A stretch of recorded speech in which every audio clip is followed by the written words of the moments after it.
we saw how resistance to change can be overcome in a company and why the resistance happened.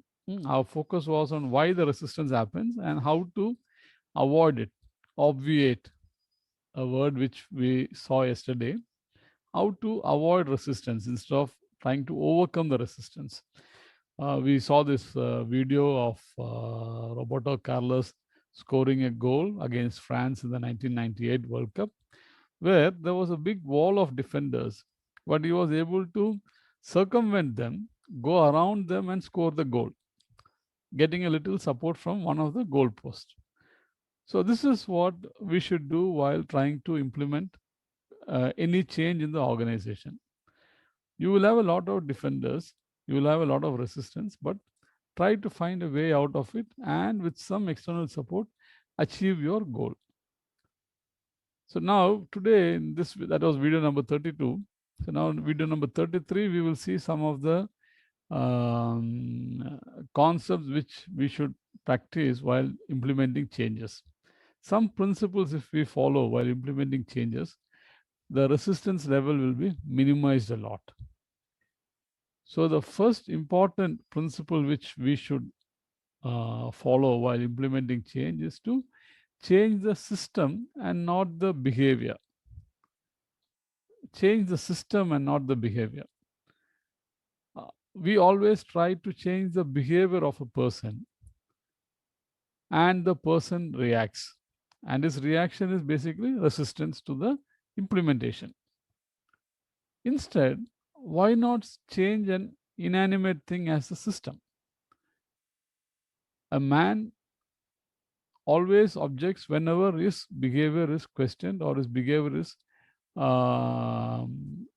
forced to change. We are all, yesterday as I said, we are all slave to habits.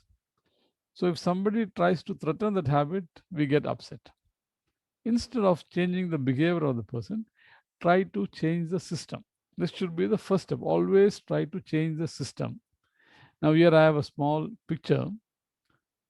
You see, you have a square hole. You have a square hole and you have round people. Now, which is better? Is it better, easier to change the round people into square people, or is it okay to change the square system into the round system?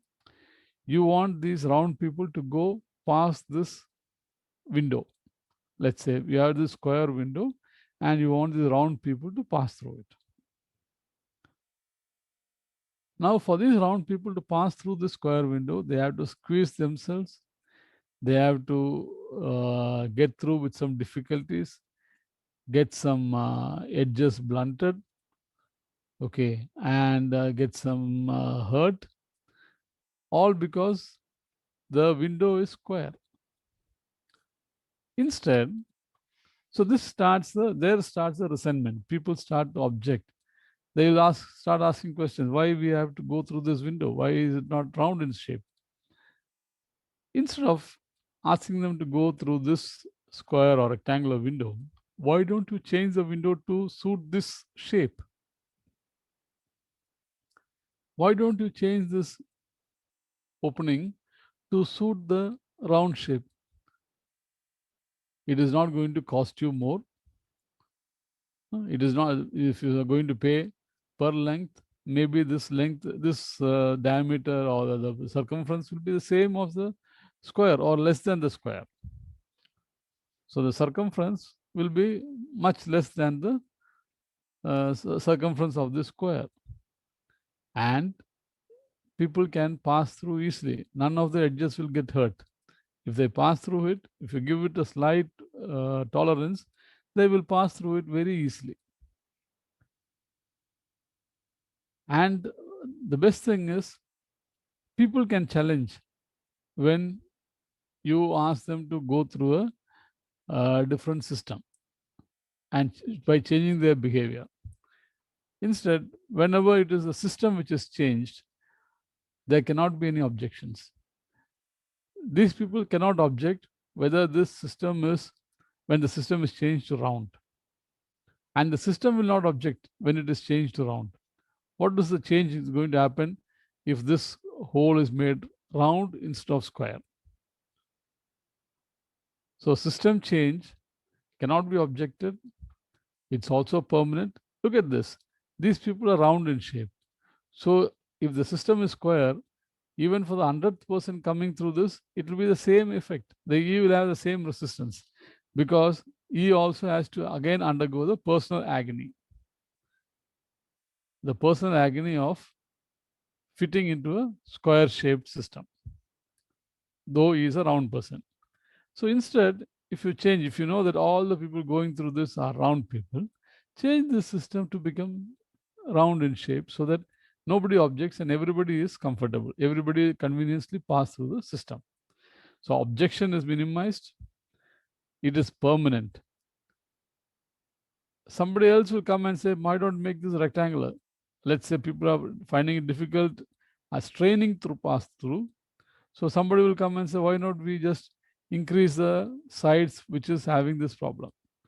Then comes a very fat person. You will find that you'll have to increase the system so big. So all these changes keeps on changing. Instead, if it is the system is changed into round, it can be a permanent change. So this is the first important principle which we should keep in mind while implementing any change. Don't try to change the behavior. Don't try to gain anything by changing the behavior of people. Instead, change the system. A common example in many offices is the switching off of the lights and fan when they are going out. You will find a big poster above the switchboard saying that please switch off while going out. Now, nobody will follow that. Take it from me. Whoever is going last is not sure whether he is the last and will not care to switch off also. I was recently talking to a friend of mine who runs a company in the US. He says it's the same there also.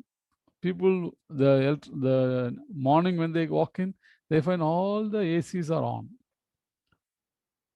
In spite of putting so many notice board, notices or posters to switch off and save electricity, nobody cares for it. So instead of that, if you put a timer and say that you will switch off at 7 o'clock,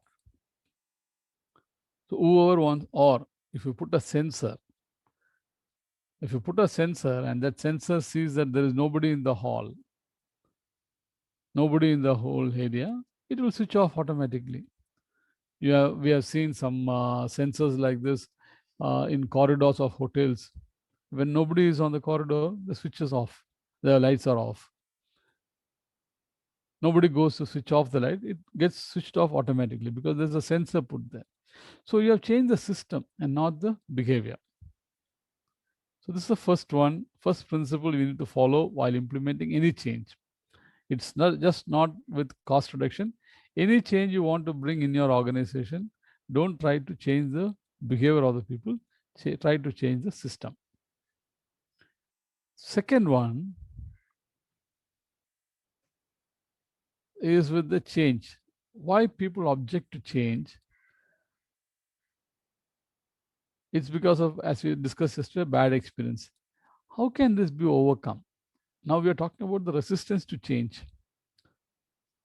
Whenever something is made into a routine, then people's objection will minimize. If it's made into a routine, you need to follow it. So it becomes a habit for them. A change, if it is happening once in 6 months or once in a year, then it becomes a pain point. On the other side, if there's a change happening every week, every 2 weeks, there's some change or other happening in the organization. After some time, people get habituated to that change. So people just get used to it and they will follow it. So whenever you find that things are falling into a routine, try to shake a bit, try to make sure that there's a new process so that people start following it. Why this is to be done? Because whenever you want to make some major changes, people don't reject or resist to it too much. Okay, there will be some resistance coming up, but if it is an habit, regularly it is happening, then somebody will argue, yeah, this is going on for some time. Why, what we need to bother about? The last change did not affect us. So automatically this will also not affect us. So make changes a routine. The severe the change, the more frequent the changes should be. Now I'm showing you a small photograph of Sachin Tendulkar batting. You see what is the specialty of this picture? He's batting left-handed. A switch hit, which became famous in one days, and now it is even coming to Test cricket also. It is not the normal way of batting for Sachin, but suddenly he changes to a left-hand post and converts an impossible run into a possible run. So, and because he is doing this regularly, what happens is even the bowler is confused which way to bowl. So he has made this a habit of this switch hit, and he has perfected it so much that he is scoring runs at will. So what could have been a dot ball has become a boundary ball, getting 4 runs. So make changes a routine so that it becomes, you perfect it more, as well as resistance to that is minimized.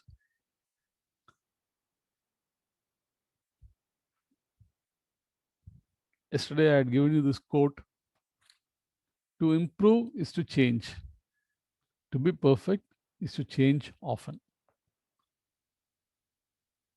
So Sachin Tendulkar, while doing this change from right hand to left hand, if he is doing it very frequently, he becomes perfect in that art.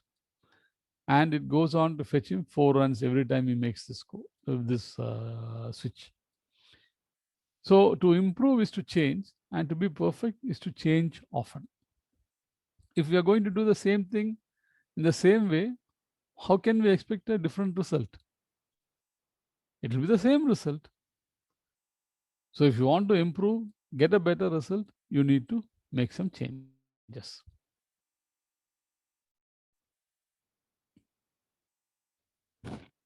Next philosophy which we need to follow while implementing change is to have a very, very open communication with the people.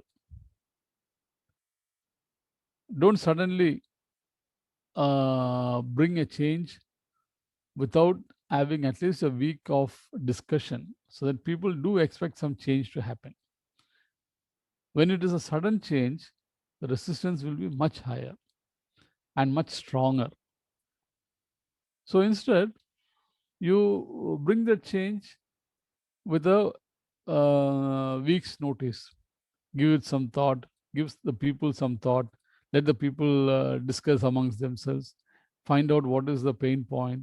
If you can listen to them and change it, do that. So whenever you want to make a change, have an open communication with the people. They should not feel that you are trying to steal into them a change. Instead, they should welcome the change with open hands and be partner of that. So through the employee newsletter, through personal meetings, you can have a very open communication about whatever changes you are going to bring. When I was a factory manager, we made a lot of changes inside the organization.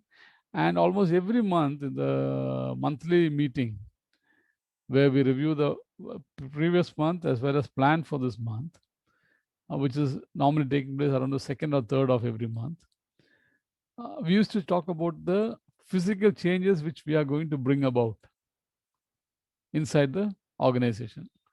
It means that maybe we'll say we are going to open a door from point number so and so to the store or outside the store, or we are going to change the parking policy. Whatever changes you want to bring, or when you want to put a small smoking room inside an organization which is carrying about 150,000 cartons of paper, paper boxes. And there was no smoking room. Anybody could smoke wherever they want. So I wanted to put an end to it for 2 reasons. One is safety, And the other one is want to have a clean and safe, neat place everywhere. So my suggestion was to have a smoking room, and where to have it? We wanted it outside the factory, outside the building, but close to the security or somewhere in the open. So there were a few smokers who objected, saying that we can't go all the way to smoke. I said, I can't let you smoke inside when you have so many inflammable materials lying here. So we will do one thing. We will keep it as close to the building as possible, but it is outside the building, and we will give a covered area. Of course, we can't put an AC there. We'll give you a covered area so that you can just go there, smoke and come. Then they said, no, you should provide us some chairs also to sit. I said, no problem. We can provide some stools, and also we'll provide you a small couple of ashtrays so that your cigarette butts are not lying all over, and that will be cleaned by the cleaning boy. So with all these kind of discussion, then they said we should have a small water dispenser there. We said, okay, no problem. We can have a water dispenser. So if they want, they can drink some cold water. Uh, so with a lot of discussions, we put a small smoking room close to the security room. Okay, so nobody can just walk in like that. Only employees can go there, have a smoke, and come back to office. But this took about 2 to 3 weeks time, and I'm sure that if this smoking room had come up overnight, which we could have done, people would not have used it, and people would have objected. They would have thought that we are putting the smoking room to see who are all smoking. No, that's not our job. Our job is to get the work done with the support from all. And if somebody is a smoker, okay, that's his choice. And there is no rule inside the organization that nobody should smoke. So inside in the company, as it is, as a big company. But as a factory carrying inflammable materials like paper cartons and plastic rolls, we thought it was prudent to have a smoking room outside the covered area. So we put nice roofing and put some stools, put a water dispenser, and with after about 2 to 3 weeks of discussion, we put a signboard also, smoking room. So if you have any guests who want to smoke, you have so many people coming to take material. So there are so many lorry drivers coming, trailer drivers, and I can't tell every trailer driver to not smoke there in the dispatch area. So when they see the smoking room, they're so happy. They go there, sit there, and smoke. And even if the consignment is delayed by 1 or 2 hours, they don't mind. They just sit there, smoke, and somebody comes. They keep talking, discussing. So in this way, we could bring about that change. So always have open communication whenever you want to make some change. And as a manager or as the head of the unit, you need to walk the talk. If I had put the smoking room sign there and I kept smoking, I continued smoking in my office, definitely it would have been, nobody would have accepted what we wanted. Even my boss, who was also smoking, he never smoked again after seeing that board there. He said, good, you have put a smoke board there so that I don't come here and smoke. So in this way, you need to walk the talk and have more oral communication, but have more written communication. So let it be known to all in writing. And the change should be without any partiality or favoritism. So whatever change you want to make, it should not affect one group of people only. It should be common to all. It should be common to all. So if you have such an open communication, you will find that changes can be implemented without much resistance. I don't say without resistance, without much resistance, or that resistance will be feeble.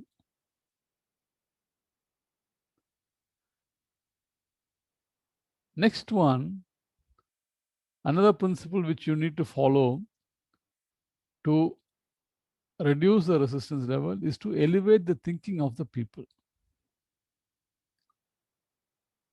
You will ask me what this is. See, people at the shop floor level, or people, the blue collar workers or the junior level workers, their view or their exposure level is limited. So they may not be able to think or behave in the way a senior manager would do, or the way you would expect a senior manager would do. So what you need to do is to elevate the attitude, the thinking of the employees at the lower level. How do you do this? First one is you give them an ownership attitude.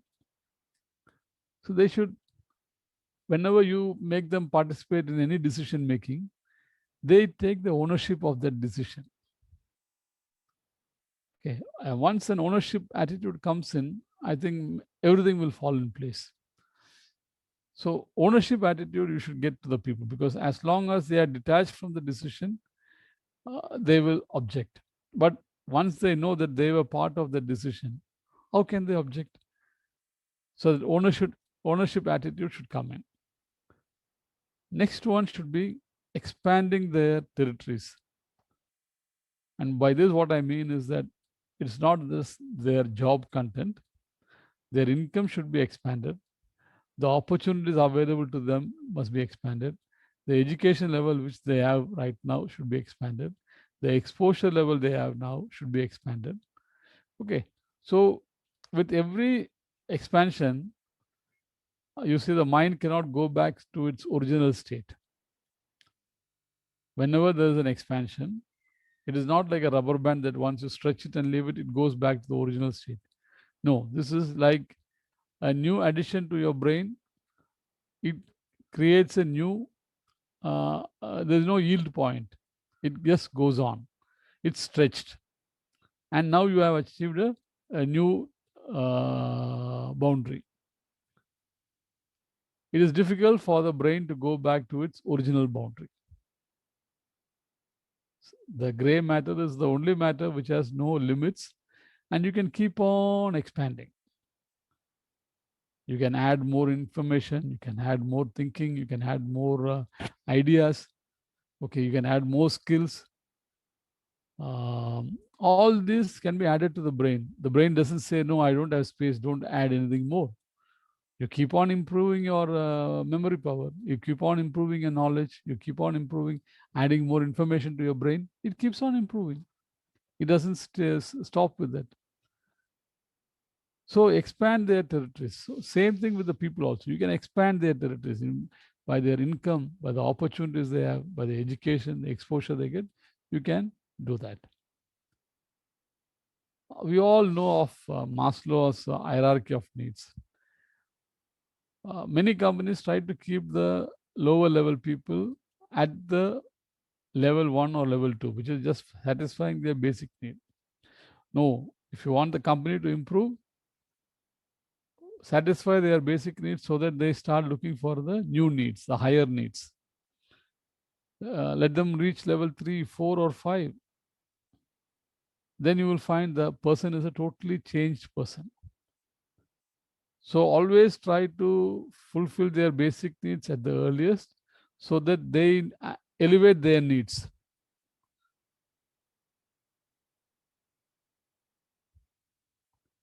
The job should be more than a way to earn a living. If the job is meant to just earn a living, to get food, clothing, and shelter, then you have failed in your mission of hiring people. Now, it should mean more than that living. It should give them a personal satisfaction. It should give them a sense of achievement, a sense of belonging, a sense of usefulness to fellow human beings. So this is what makes a job relevant to the society. Today we are in a COVID pandemic time. If the frontline workers think their job is just to give an injection or a vaccine, it won't be successful. Whereas if they think that they are going to save a life by giving this jab, you will find that their contribution will be much more. This is what we see now. We have seen frontline workers dying because they got infected. They could have easily avoided. Yesterday also there was a nurse of 37 years who passed away in Kannur. Very sorry to hear that, and we pray for her soul. She took the job much more than a source of earning a living. 2 years back, there was a nurse who was affected by Nipah and lost her life. She could have stayed back home and avoided that service. No, they took the job as more than something to earn a living. They took it as a fulfillment of their profession. So we salute them. So our job as employers or as senior managers should be to enrich the life of the people who work with us. So the job should mean much more than earning a living. Again, I repeat, you should elevate the thinking of your employees. Next principle should be to promote social life and team spirit. All this is being said with reference to reducing resistance to change. This is a very interesting pie chart you will find about the time we are using. Let's say we are working, the available hours per year is 8,760, which can be divided into three portions. One is for personal life, one is for your job, and one is for your social life. So let's say how much time you are spending inside the organization. Let's say 250 days you're working and you're spending 8 hours a day. So only 2,000 hours you are spending inside the organization, which is less than 1/4. And the remaining time you have, which is about 6,760 hours, you got outside the office, outside the organization. So see to it that instead of just spending 20 or 22% of the time inside the organization or together, we maximize the personal and social interaction between the employees so that a sense of team spirit comes in. I know of a company where the sales executives or the designers, whoever is going to meet a customer, they go in pairs. And normally, if it's as a technical company, an engineering organization, so a sales engineer or a project engineer and a designer, they are going as a team because there'll be some project aspects, there'll be some marketing aspects, there'll be some design aspects to be discussed with the customer. So they're going together. And normally they are putting the two people in a five-star hotel in one room. They could have put them in two single rooms in a 3 or 4-star hotel, but instead they are putting the two employees together in a single in a room in a five-star hotel. Now, what does this mean? The two become good friends by the time they leave the hotel. They are living together. Second one is that any misunderstanding between them, it is erased during that time. Third one, because they are spending that day in a five-star hotel, the evenings they have got a higher level of exposure, which may not be the case if you put them in a 4-star or a 3-star hotel. Definitely, 5-star has got much more amenities, and they got much more facilities. So after 1 or 2 visits, you will find that the employees who are spending once in a month in a 5-star hotel, he has a totally different outlook. His dress changes, his dress sense changes. Okay, he may not become a spendthrift. I don't say that he should become a spendthrift, but definitely he values things more. He enjoys finer things in life because he has done that in a 5-star hotel. So the company is not spending anything more. If you put two of them in a 4-star room, it's going to say, let's say, take 5,000 rupees each. You put them in one room in a 5-star, you get it for 8,000 or 9,000. So that is the difference. Company is saving also. So this is what we want I mean by promote social life and team spirit. So let them spend their free hours together. Many organizations have got good clubs inside them. They have good playgrounds there where they spend time spending playing games, or they have even once in a year they have a get together and they have some competitions. This is to create a bonhomie between the employees. And the more time you spend together outside the work, the more easier it becomes to work together.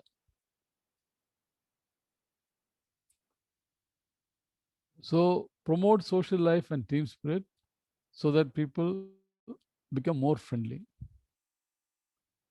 The next point is to solicit suggestions, implement those suggestions, publish them, and reward them. Most of the companies have got a scheme like the improvement opportunity report, improvement opportunity note, IORs, IONs. Okay. So solicit such suggestions from the employees and not only get them, whatever the efficacy of it, you should try to implement it, even if it is a very silly suggestion. There is no suggestion which is silly. Excuse me for that word. Uh, Even if you think that it is not going to benefit much the company, or it cannot be implemented for some reason, it is a valid suggestion. So solicit suggestions from the people, implement those suggestions if it can be implemented, publish that, and reward the person who suggested. This is a recognition. And by this, what happens is that you are killing that tendency to resist. Because somebody is coming up with a suggestion, is a colleague or a friend, you cannot resist it. Okay. And you have published it, rewarded it, so that people have to adopt it. And tomorrow somebody else will come with a new suggestion because you have already published it or rewarded the previous one. So in this way, you bring in the culture of change inside the organization very easily. We had the system of improvement opportunity report, and in a year, most of the units were getting 5 or 10 improvement opportunity reports.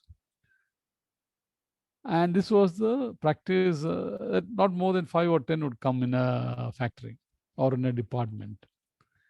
So the year I joined as a factory manager, I saw that there's a big opportunity in this IOR. So I published a reward of 100 reals to all who came out with an IOR, irrespective of whether it is implemented or not. And if there was any chance to implement it, I would do it. Believe me or not, in 2010, we came out with 54 IORs against the normal 10 or 12. And it continued because we were giving 100 reals per IOR. So 54 IORs means 5,400 real. It's not a big deal for a company making 55 million real as turnover. So it's a 0.000 percentage. But what happened was that those IORs contributed to a huge saving. Many things which we thought was the perfect was found far from perfect through these IORs, because the practitioner, he knows better than the preacher.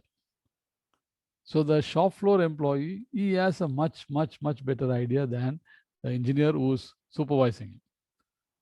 So they came out with very practical suggestions which helped us to save material, which helps us to facilitate the process, which made us to quicken the process. So this all resulted in a good saving. So I suggest that you solicit suggestions from people, implement them whenever possible. If don't say that any suggestion is invalid. No, it's valid. Maybe you can't implement it. There can be so many reasons. Yes, it's not that all suggestions can be implemented, but they are not invalid. Somebody has taken the pain to write it. So please do take it up as a serious suggestion and try to implement it. If not possible, reward him. There is no harm in rewarding him. Okay. So we have just seen 6 principles on how to implement changes, and how to